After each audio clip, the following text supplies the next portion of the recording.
आउज़ुबिल्लाहिमिनश्शैतानिर्रजीम बिस्मिल्लाहिर्रहमानिर्रहीम अस्सलाम वालेकुम वरहमतुल्लाहि वबरकातुहू। और आप सबको मेरे चैनल पे एक दफ़ा फिर से खुशामदीद। आज की वीडियो में इंशाल्लाह मैं आपको बताऊंगी कि अगर आप कोई चीज़ डबल क्रोशे से कुछ भी बना रहे हैं और आप डिक्रीज़ करना चाहते हैं, यानी कि एक डबल क्रोशे कम करना चाहते हैं, आपको लगता है कि आप जो चीज़ बना रहे हैं वो यहाँ से तो ठीक है, उसकी जो भी विथ है या जो भी है, लेकिन आगे से आप चाहते हो कि थोड़ा नैरो हो, थोड़ा सा तंग होता जाए, आप फिटिंग करना चाहते हो। फ़र्ज़ करें कि आप बाजू बना रहे हैं और यहाँ पे आप शोल्डर से जो है वो आपने बाजू बनाना शुरू किया, तो यहाँ से ज़ाहिर है खुला होगा, लेकिन आगे ज़रा कुछ लोग पसंद करते हैं कि खाड़ीगन या कुछ भी आप बना रहे हैं तो उसके बाजू आगे से ज़रा थोड़े से जो है वो फिटिंग होती जाए, थोड़े तंग होते जाएं, पीछे से खुले हों। जितने पीछे से खुले अगर उतने ही कफ से यहाँ से खुले होंगे तो वो फिर ज़ाहिर है शायद इतना अच्छा ना लगे, या कुछ लोगों को नहीं पसंद आता। वो चाहते हैं कि यानी कि आगे जैसे जाता जाए वो जो है वो फिटिंग होती जाए उसकी। तो उसके लिए आपने कैसे करना है वो मैं आपको बता देती हूँ। एक तो तरीका ये है सिंपल सा, वो ये है कि जब आप कर रहे हैं कोई चीज़ बना रहे हैं, ठीक है, अब ये तो हो गया हमारा पहला डबल क्रोशे, ठीक है, चेन 3 जो है इसको तो छोड़ दें आप। अगर आप चाहते हैं इन दो की बजाय एक डबल क्रोशे हो जाए ताकि आपकी यहाँ पे जो है वो फिटिंग होती जाए, तो आप इस स्टिच को छोड़ दें जो आपका नेक्स्ट है और उससे अगले में आप जो है वो डबल क्रोशे बना लें, ठीक है। तो अब अगर आप देखें तो यहाँ पे तो 2 डबल क्रोशे हैं, ठीक है, एक ये है, 2 हैं और एक ये है, ठीक है, लेकिन ऊपर जो है वो एक है। इस तरह से है तो आसान करना, मगर क्या होगा कि ये आपको नज़र आ रहा होगा कि एक सुराख सा बन जाएगा, ठीक है। ये एक जो है ये देखें, ये होल सा बन जाएगा और ये अच्छा नहीं लगता, सफाई भी नहीं आती। और ज़ाहिर है कि अगर आप कोई चीज़ बहुत थिक बना रहे हैं तो ये सुराख होगा तो फिर वो यानी उस तरह से हवा भी अंदर जाएगी, बच्चे को ठंड भी लगेगी और ये अच्छा भी नहीं लगता, यानी देखने में सफाई नहीं आएगी। तो उसका क्या तरीका है वो मैं आपको बता देती हूँ, ठीक है। आप रैप करें यान जो है क्रोशे हुक के गिर्द, ये आपका अगला डबल क्रोशे है, ठीक है। आप उसमें डालें, यान को पकड़ें, खींचें। अब आपके पास 3 लूप्स हो गई हैं क्रोशे हुक के ऊपर, ठीक है। पहली 2 में से गुजारें, जो रेगुलर डबल क्रोशे होता है जिसमें आपने डिक्रीज़ नहीं करना होता, उसमें आप अगली 2 में से भी ऐसे करके गुजार लेते हैं। लेकिन इस दफ़ा हम ऐसा नहीं करेंगे, हम इन 2 लूप्स को जो है क्रोशे हुक के ऊपर ही रहने देंगे, ठीक है। यानी कि ये वाला जो क्रोशे डबल क्रोशे है ये हमारा अभी ख़त्म नहीं हुआ, फिनिश नहीं हुआ, ये अनफिनिश्ड है, ठीक है।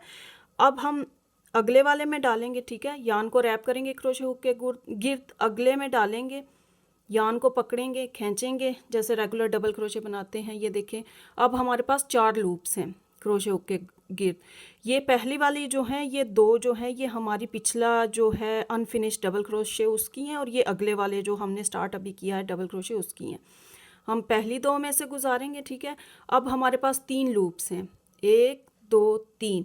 अब हम फिर से यान को रैप करेंगे क्रोशे हुक के गिर्द और तीनों लूप्स में से हम गुजार लेंगे, तो अब हमारा जो है वो एक डबल क्रोशे कम हो गया, ठीक है। अब अगर आप देखें तो यहाँ पे हमारे 2 हैं डबल क्रोशे, ठीक है। नीचे बेस में तो हमारे बॉटम में तो 2 हैं, लेकिन ऊपर एक हो गया, ये देखें, ये हमारी चेन 3 है, इसको आप छोड़ दें, इसको भूल जाएं। ये वाला देखें, ये जो आपको वी नज़र आ रहा है, ये वाला, ये हमारा जो है वो स्टिच का जो है वो टॉप होता है, ठीक है। ये जितने वीज होंगे समझे, ये वाले, ये इतने ही हमारे स्टिचेस होंगे। मैं एक दफ़ा फिर से आपको दिखा देती हूँ ताकि जो है वो आसानी से, अगर कुछ कंफ्यूजिंग है तो वो समझ आ जाए। यान जो है क्रोशे हुक के गिर्द लपेटें, अगले स्टिच में से डालें, खींचें, 3 लूप्स होगी आपके पास, 1 2 3। पहली 2 में से गुजारा, अब आपके पास 2 लूप्स रह गई हैं। अनफिनिश्ड जो हमारा पहला डबल क्रोशे है उसकी 2 लूप्स रह गई। दोबारा से लपेटें, अगला वाला हमारा स्टिच जो है वो ये है, इसमें डालें, पकड़ें, खींचें। अब आपके पास जो है 4 लूप्स रह गई हैं, 1 2 3 4। पहली 2 में से गुजारें, अब आपके पास 3 रह गई हैं, और फिर ये तीनों में से आपने गुजार लेना है, ठीक है। अब देखें कि यहाँ पे नीचे जो है 4 डबल क्रोशे हैं, 1 2 3 और 4, लेकिन ऊपर आपके पास 2 आ गई हैं, यानी 2 हो गए हैं, 4 के 2, 1 और 2। अब देखिए, फ़र्ज़ करें कि अगर आप कोई बाजू बना रहे हैं या कुछ भी बना रहे हैं, तो अगर आप एक स्टिच यहाँ से कम करेंगे और एक स्टिच यहाँ से कम करेंगे, तो ज़ाहिर है वो नैरो होता जाएगा, इधर से इधर होता जाएगा, इधर से इधर होता जाएगा, तो वो आपकी शेप जो है वो बनती जाएगी, ठीक है, इस तरह से।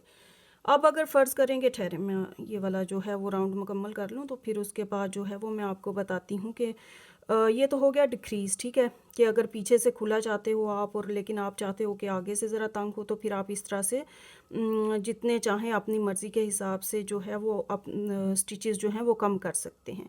लेकिन अब अगर ऐसा है कि फ़र्ज़ करें कि आपने बाजू से कोई चीज़ जो है कफ से यहाँ से शुरू किया है अपना बाजू, तो आप ये चाहते हो कि यानी कि यहाँ से तो ज़ाहिर है कफ से तो बाजू जो है वो तंग होगा, लेकिन आगे से खुला होता जाएगा जैसे जैसे आप शोल्डर की तरफ बनाते जाएंगे या कोई भी चीज़ आप बना रहे हैं। तो फिर आपको चाहिए होगा कि आप इस तरफ एक एक्स्ट्रा स्टिच लगाएं और एक इस तरफ जो है वो एक्स्ट्रा स्टिच डबल क्रोशे का जो है, या जो भी फ़िलहाल तो मैं डबल क्रोशे का बता रही हूँ, इसलिए मैं डबल क्रोशे के बताऊँगी। एक एक्स्ट्रा डबल क्रोशे इस साइड पे और एक एक्स्ट्रा डबल क्रोशे इस साइड पे। तो मैं अब आपको बता देती हूँ कि वो आपने कैसे करना है। मैं चेन 3 पहले कर चुकी हूँ, ठीक है, और ये हमारा आपको पता है कि पहला डबल क्रोशे गिना जाता है। तो नॉर्मली तो हम इस स्टिच को स्किप कर देते हैं, ठीक है, क्योंकि इसके ऊपर हमने ऑलरेडी एक डबल क्रोशे बनाया हुआ है, लेकिन चूंकि हमने एक एक्स्ट्रा डबल क्रोशे बनाना है, इसलिए हम इसी स्टिच के अंदर एक और जो है वो डबल क्रोशे बना देंगे। इस तरह ये हमारा एक अजाफी जो है वो डबल क्रोशे हो जाएगा। अगले स्टिच में मैं आपको एक दफ़ा फिर से बना के दिखाती हूँ कि ये है हमारा, ठीक है, अगला स्टिच। इसमें हम एक डबल क्रोशे बनाएंगे, रेगुलर डबल क्रोशे। अगर हमने चाहिए कि हम चाहते हैं कि एक और डबल क्रोशे हो जाए इसी स्टिच के अंदर, यानी एक एक्स्ट्रा चाहिए, हमें खुला करना है आगे से कुछ, तो हम उसी के अंदर नॉर्मल जो रेगुलर तरीका होता है उसी तरीके से हम एक और डबल क्रोशे बना लेंगे, ठीक है।